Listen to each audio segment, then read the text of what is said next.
Hi, I am Taylor Ursula of That's So Pisces, and y'all, it is finally time to talk about the first in a series of our incoming Aries eclipses. Let's dig in. So, we had our first Aries new moon right at the beginning of Aries season, 0 degrees. Now we're having our second Aries new moon right at the end of Aries season at 29 degrees. This is opening us up to the portal of eclipses that will be happening for the 18-month period beginning in July of this year. So while the nodes don't actually shift onto the Aries Libra axis until July 17th of this year, we are getting our first taste of what the Aries new moon eclipses will be bringing us over the next 2 years or so. This eclipse is a little bit precarious. 29 degrees is critical in astrology. There is a lot of urgency in this degree. We are eager to wrap things up and move forward. At the same time, we know that eclipses bring in the unknown, bring in new energies, bring in the unseen. And the North Node in particular brings us incoming insights into our soul's journey in this lifetime. Eclipse points are unstable. They are shaky. We don't know what's coming in. If you think about it, literally, light is being obscured in some capacity to some extent. So we can't tell what we are inviting in, which is why it's good to be mindful when we are engaging with these energies as they arrive to us. A couple of other points make this new moon eclipse a little bit precarious. Just about 24 hours after this new moon eclipse, we'll have our first full Mercury retrograde of 2023. Mercury is stationing retrograde in Taurus at 15 degrees, and so we'll be reassessing a lot of information that we've been moving through for the past few weeks. Another note about this new moon eclipse is that less than an hour after this new moon, the moon will move into Taurus and immediately square Pluto. The sun the next day will enter Taurus and also immediately square Pluto. This brings a really tense, perhaps confrontational energy to the events being opened at the Aries new moon eclipse. And we may want to try to pace ourselves, try to sit with feelings that come up before allowing ourselves to be compelled to act on anything. We might want to know more information, especially with Mercury stationing retrograde. This may be a time of seeing what comes with this new moon, seeing what lands this week in these sort of confrontational aspects around the new moon, and getting clear with ourselves about what our needs might be at this time, what our personal values may be realigning toward, tending to ourselves before engaging with others. It's likely that our efforts to assert ourselves around these feelings will become manifest the following week when Mars squares Chiron. But we'll talk more about that in my Taurus season prediction poll video, which will be coming soon. So now that we know a little bit about the forecast, let's go ahead and see what the cards have to say. Given that this is our first eclipse of the year, I'm going to be pulling a different spread than the one that we usually pull for new moons. Stay tuned. We are going to see what the cards say in just a moment. As I mentioned a moment ago, since this is an eclipse as well as our second Aries new moon, we won't be following the format we have been for our other lunation cycles. Instead, we'll be answering prompts specifically pertaining to this eclipse and what it is opening up for us to unfold over the next several months. Let's get started.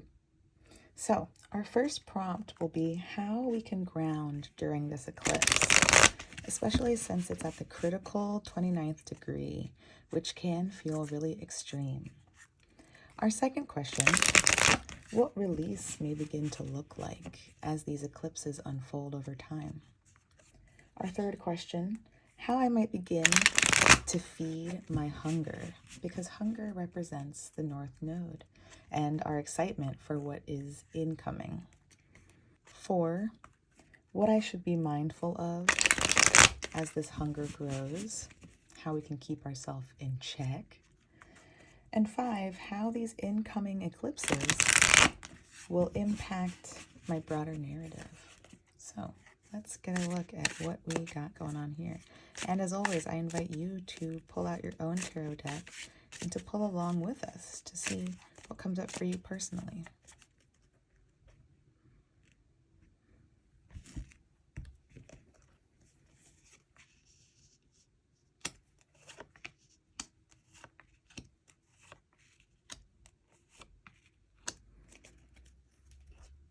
Okay, so how we can ground during this eclipse. Connect with others. So funny because we think of connection maybe as the Libra side of this, and yet we do know that we are not yet at the Libra eclipse. We know that we are inviting something in, and so it might be important to connect with other people, to check in with our feelings with others as this new energy is emerging. What release may begin to look like is the King of Pentacles. Perhaps we are taking on new responsibilities. Perhaps we are seeing ourselves grow into something bigger, stronger, feeling more resourced. If we think of this as a reversal to go along with the theme of release, we might find ourselves stepping out of responsibilities that no longer suit us, that no longer feel right for us. Stepping out of taking care of something that we can no longer take care of, allowing ourselves to get clear on what that might look like, being honest and just sitting with what comes up as we think about what we are committed to and whether or not we want to maintain those commitments. How I might begin to feed my growing hunger by taking a step back, by tuning into a perspective shift, by stepping out of the ego elements of the hunger and getting a sense of the motivation behind the hunger. What is the drive behind what it is that I feel hungry for at this time? Is it actually right for me, or is it tied to a narrative that society wants me to feel bound to at this time? So really giving ourselves the space as hunger grows and feeding this hunger by getting clear on what it means to us, getting clear on the motivation behind the hunger and understanding what nourishing ourselves by feeding that hunger will give us. Maybe by changing our perspective, by taking a new look at things, is how we're able to feed that hunger. What to be mindful of as this hunger grows is how well we're able to manage our resources. We have both the King and the Queen of Pentacles here. So if release is looking like stepping out of responsibility or commitments, being mindful of maybe taking on more than we have the energy to do so now, this feels like it could be connected to some of the Libra side of things down the line. What do we feel like we give to others? What do we feel like we delegate energetically? And do we have that stamina to keep that up? Being mindful too of not hoarding resources, not being someone who becomes so focused on attaining or acquiring, right? So again, coming back to what is the ego drive behind this hunger? Do I need these tangible entities, or is this a narrative that is tied to what I'm releasing? How these incoming eclipses will impact my broader narrative. I can flip this card, the Nine of Wands. So it informs what our long-term dreams and visions are, what it is that we will have stamina to keep driving toward. The Nine of Wands, you know, when we look at the suit of the wands, the closer we get to the end, the more we realize that what we desire pushes us onward. It's sort of a trick, the end of this suit, because it's really not the end at all. It's the recognition that passion is infinite, that fire is infinite, and that we need to get a sense of which road we're driving down and what we're going to need to make our way continuously along this road. This is really helpful because we tend to want to take on more than we have space for, which is what we're seeing in these pentacles here. And what we really want to think about is sort of our spirit drive at this time. Aries is fire. Aries initiates but doesn't always finish. That's more of a Sagittarian role. And so when we are thinking about hunger, we may want to start things that we don't have the gas or the vehicle to keep going down. We might recognize that we need to shed some weight. So, this is a beautiful cue for what we have to look forward to. We all have a road that we're traveling, we all have a destination we're trying to reach, and we all have a story about how we get there.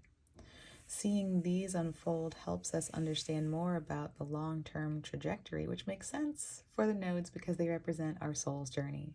So what are we spiritually here for? What are we learning about our soul and our purpose energetically as we've incarnated here on earth? I love this as sort of painting the picture of what's to come. All right, y'all, safe eclipsing. Let me know in the comments if you pulled cards for yourself and what you got. Share if you enjoyed this, and check out the Taurus season prediction poll coming at you in just a day or two. All right, subscribe, share, and I'll see you next time.